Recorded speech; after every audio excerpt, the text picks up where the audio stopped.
That guy was a good man. Paul Servino was a very good man. Late of Goodfellas, of course, back in the 90s. Arguably his best movie is the movie he's known best for. He passed away. Paulie Servino, I believe the age was 82, if I'm not mistaken, here on the Bernie and Sid Show. Heard everywhere on that 77 WABC app, simulcast out on Eastern Long Island, News Talk 107.1 FM. And anyway, that comes in the wake of the death of Henry Hill. I mean, I don't know. A couple of others, James Caan. These mob guys are going down like flies. They're not getting whacked, but they're aging out. Except for Henry Hill, he was still young. He was in his 60s. Either way, I have to ask about my partner after yesterday's harrowing story of his commute. Did you get in today okay, Sidney? You know, it's funny you say that because I called my driver, Freddie, not twice, but 3 times yesterday and last night, Bernard, just to make sure he had a car for this morning because his car died on the Gowanus yesterday. No problem. I got a car. No problem. I got a car. So I usually exit my house at about 4:15 a.m., and he's already sitting there. 4:28 a.m., no sign of Freddie, no car. I'm like, oh, my God, here we go again. And he actually had somebody else come pick me up at 4:35. Great guy, got me here at about 5 after 5 this morning. So it turned out okay. But believe me, at 4:28 a.m. this morning, I'm going, oh, come on, here we go again. But it turned out okay. By the way, don't forget, you mentioned Jimmy Caan, of course. You mentioned Ray Liotta, who played Henry Hill. You mentioned Paul Servino. Don't forget about Tony Sirico, another great mob actor. God. That's 4 of those guys in about 5 weeks. Of course, Tony Sirico, the man who we actually knew Paulie Servino as well. You and I interviewed him for about an hour in studio once. Well, him and his wife came in to promote his cookbook. He was an exceptional cook, but that was really... I've met Paul Servino twice in my life, nowhere near the relationship I had with Tony Sirico, who was a legitimate, really, really close friend. But yes, well, we did interview him and his wife for an hour on the Midday Show back in 2017. And he claimed he listened to us. He liked us. We had a nice hour. It was like an intimate hour. We were just hanging out, you know. Yep. So I felt like Paul Servino was a friend, but no way like Tony Sirico. Especially, of course, your relationship with him, going years back. Anyway, Paul Servino, rest in peace. He grew up in Brooklyn. He grew up in Bensonhurst. Believe it or not. Of course, he did. And I always tell you, all the greats. No disrespect to the Bronx, I get it. All the greats grew up or were born in Brooklyn. That's it. What about Chaz Palminteri? There's one. You got one. Okay. All right. Well, you said all. You said all. You said all. Okay, fair enough. No, a little bit. No. Okay, what high school did he go to there, Smarty Pants? Which one? Yeah, go ahead. Paul Servino? No, Deb, what's her name? No, I thought maybe you were asking me about Chaz Palminteri. Paul Servino. He went to Lafayette High School. Very good. That's right. Bensonhurst, Lafayette High School. Is that true? It is true. I took a complete guess. I had no idea. I swear to God. I thought you didn't know. That's why I put you on the spot. You son of a bitch. That's why. I still got it. Because you were such a know-it-all with it. Yeah, Bensonhurst. I knew. Yeah, that's right. Damn right. Anyway, yeah, you got it right. Lafayette High School for sure. So anyway, he lived to a ripe old age. He lived a good life. So no, it's not like some guy in his 30s getting hit by a truck. You know what I'm saying? He had a great life. Only in the last 6 to 9 months. And we talked about this is Bo Dietl. Bo was very close with Paul Servino. He's coming on at 7:40. Bo. They did Goodfellas together. Right now, Bo is shooting today, Godfather of Harlem. In fact, he's shooting scenes later on this afternoon. And Paul Servino is in that too. They used to play tennis together. So Bo and Paul Servino were very, very tight. But he'd be the first to tell you, over the last 6 to 9 months, he started to look really, really bad because he was always kind of that burly, handsome, old Italian guy. That wasn't the case over the last year, and now he passed away yesterday. But Bo's got some great Paul Servino stories coming up at 7:40. No question. If he can get him in, first of all, I just want to acknowledge tonight, big night in New York, the Subway Series, the Mets, the Yankees. I mean, this is really huge. This is like... This is national stuff when it comes to baseball. The Yankees, the number 1 team in baseball, and the Mets, the number 2 team in the National League.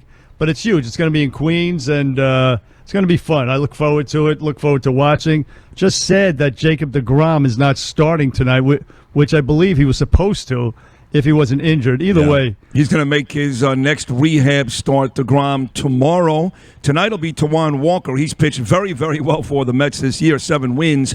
Jordan Montgomery on the mound for the Yankees. So you're right. It's not Jacob DeGrom versus Garrett Cole or Max Scherzer versus Nestor Cortez, but it is 2 first-place teams, both in New York, battling it out in Flushing, Queens. Huge night tonight, the Mets and the Yanks. Like I passionately want the Mets to kick the ass out of the Yankees. I can't even tell you. Can't even express myself properly how much I want the Mets to win, because if the Yankees humiliate the Mets, I think I'm done with baseball this year. I mean, after this, if that happens. No, listen, these 2 games, as exciting as they are, they're like games 97 and 98 of a 162-game regular season. They mean nothing.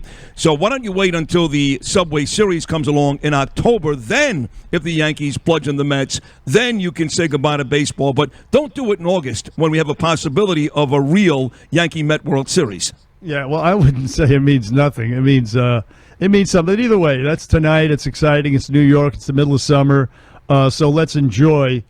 First and foremost, let's enjoy this. But also, I mentioned you mentioned Bo Dietl talking about Paulie Sorvino, and he's acting today. But he's going to be he's going to be livid over what you and I witnessed. Peter King texted us. Yeah. Maybe you saw it elsewhere. Texted us that the brawl in the subway station at 125th and Lexington Avenue between the couple, actually mainly the 16-year-old punk, the thug. The 16-year-old thug fighting with the cop. I mean, that was classic UFC. I'm telling you. And I watched the UFC the last couple of weekends. By the way, a week and a half ago, it was held in Elmont in Long Island at the new UBS, whatever the hell the name of the stadium is there. But the UFC on Long Island, it was on ABC. It's getting very prominent. But either way, the brawl between this cop and the 16-year-old, I mean, elbows, chokes. The one guy's up on top, one guy's down. It was back and forth. They were on the ground. There was like a ground and pound. It was unbelievable. But either way, I mean, I was absolutely just infuriated by this 16-year-old jump turnstile. I mean, he wouldn't take a ticket. He wouldn't take just a ticket from a cop. He's got to get that type of anger, that type of animalistic behavior towards a cop. And of course, they wanted to say, oh, all these cops are racist. The cop was black. The cop he's a black cop. And by the way, did you see the white cop in that video? And we're going to post it. You may have seen it, folks. And I watched the fake local news last night. They did not show this brawl on the fake news last night. They did the fake local news, Channel 5 or Channel 7. I mean, this is symptomatic of what's wrong, why crime is out of control in New York. Is the blatant, flagrant disrespect for police officers. Not only disrespect, the abject violence towards them when they stop you for something almost as innocuous as jumping a turnstile. And this little, this loser animal thug, punk, piece of garbage, 16-year-old, he had priors. He had a robbery behind him, a robbery charge. He had a possession of a loaded gun. And now he's charged with assaulting a police officer, and he's released on his own recognizance? Are you freaking kidding me? Hey, listen, it's right in step, man. I mean, did you really expect anything different? I know Pat Lynch went nuts yesterday, but did you really, with Kathy Hochul and Alvin Bragg and even this putz Eric Adams in charge of this city and state, did you really expect anything different? Really? Yeah. I kind of hoped for it because no, come on. I mean, they are worried about they're worried about imaging, and perception and how really? It looks. You think so? I thought so. I mean, it took him 3 weeks to figure out that Jose Alba was defending himself. I know, you're right. You're exactly right. But any intelligent person, and they're not all stupid, would be worried about such a thing. But no, you're right. You're absolutely 1,000% correct. They're not worried about it whatsoever. You got a black thug pounding a black cop. I mean, for no damn good reason.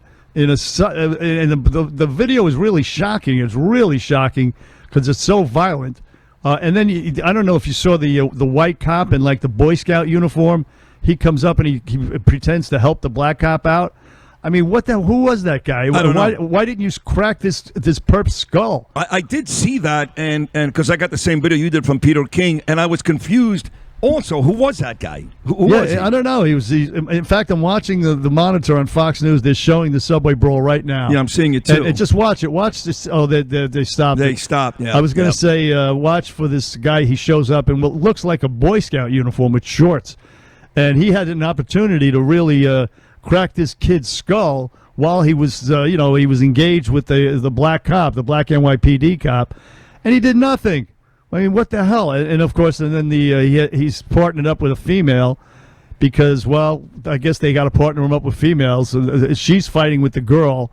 So, in other words, you really need two strong men together in the subway. Don't divvy it up because the man is carrying the brunt of the danger. Let's face it. I mean, let's face it. He really is. She's there, pussyfooting around with the guy's girlfriend. And he's in a life and death struggle with this, this animal. Anyway, Bo Dietl, I just mentioned that Bo Dietl is going to talk about that. No doubt, he's going to have strong feelings on it. And so, anyway, Eric Adams, just this guy really is a putz. He is just the mistake that you warned about, said a long time ago. Listen to him talking yesterday about the monkeypox. This guy is completely and totally deluded.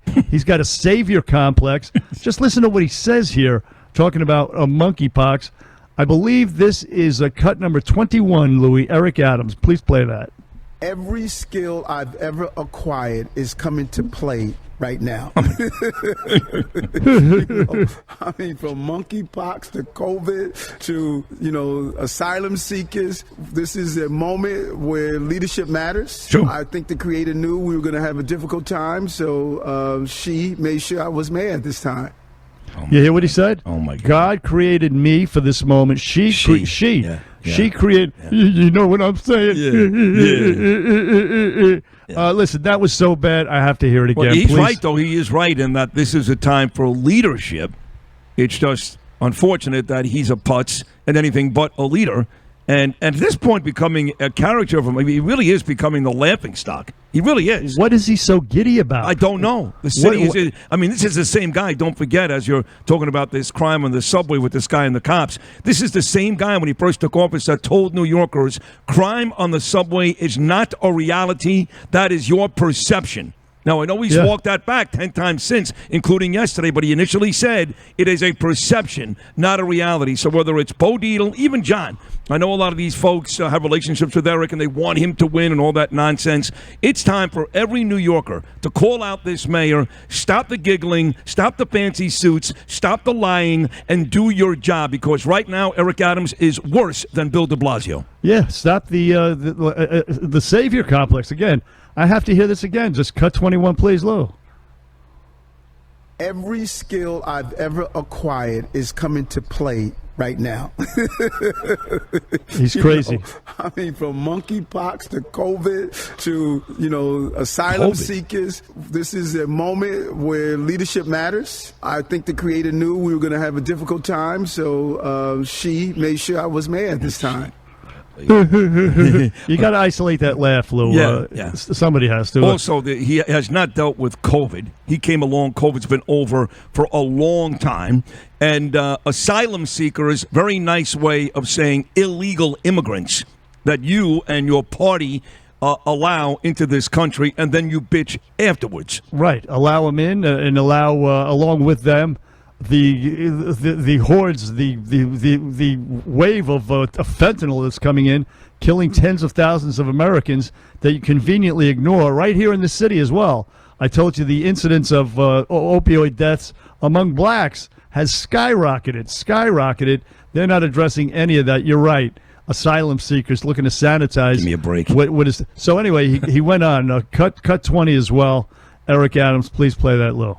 I'm prepared for this moment. I built a great team. We are meeting these challenges as they come. And I'm just thankful that I'm here to serve this city and the entire team. My 5 women deputy mayors have led from the front. And, I never hear them complaining. They're always coming up with new ways of solving the problems that we face, and monkeypox is a problem. We vaccinated several New Yorkers. Because of our advocacy, we received 1,000 more. Almost 90% of the cases in this state is in New York City. And so this is, once again, we're the epicenter again of that's hilarious. Monkeypox. And we're going to meet the challenge and move forward with it. Yeah, oh, great. So, again, what is he so giddy about? Yeah. What is he so I'll happy tell you what about? he's giddy about. I got a couple of folks on my Instagram, @Rosenberg.Sydney, including Bernie, our good friend Lynn, who said there is no question that he was high during that. And when you consider all the marijuana references Eric Adams makes, whether it's here on the streets or even on Stephen Colbert's show, that is not a stretch. And people are saying that laugh, that little giddy laugh, is somebody who is clearly high on marijuana. I like that observation, and that is spot on. That's what he is. He's high. He's because there's no it's inexplicable otherwise that he's laughing like that. Right. I mean, nobody sees what's funny about whatever it is he's talking about. Well, he named three things that are issues: monkeypox, COVID, and illegal immigrants, and he finds a way to laugh about it. He's got to be smoking high. He's out of his mind. We're in trouble. We're in big trouble. Listen, just one last thing. I was looking at this stat for Chicago about police and recruitment, and it affects New York as well. Here, let me just drag this up here. Here it is. Oh yeah. It's a graphic about police leaving the force and joining the force. In 2019 in Chicago, 619 police officers left the force, 444 joined, right? 619 left, 444 joined. That's 2019. 2020, 705 left the force in Chicago, 161 joined, 161 joined, over 700 left. In 2021, another 900 police officers left the Chicago PD, and only 51 joined. And we have a similar problem. I don't know what the numbers are here in New York, but recruitment, again, looking at the monitor on Fox News, there's the guy with the uniform. You just saw the guy show up with the shorts. There is his arm. He's trying to pull apart the cop and the animal, the 16-year-old animal, and he does nothing. And that was his moment to do something. Anyway, we have a recruitment problem that's going to only get worse, not only in Chicago, but in New York as well. See the guy on top of the there he is, anyway, with his little Boy Scout uniform. Whoever the hell he was a disgrace. Here on the Bernie and Sid Show, we got a lot more to come. We're going to speak to Dove Hyken. He's going to be outside of Alvin Bragg's office later this morning. Alvin Bragg, not only a racist, but an anti-Semite, surprise, surprise. So we're going to speak to him. We're going to speak to Bo Dietl coming up in the next hour. A lot to come, a lot to do. We're going to bring you the truth. That's right, with an F at the end, and we're going to be pissed off about it as well, because that's how we do here on the Bernie and Sid Show. We'll be right back.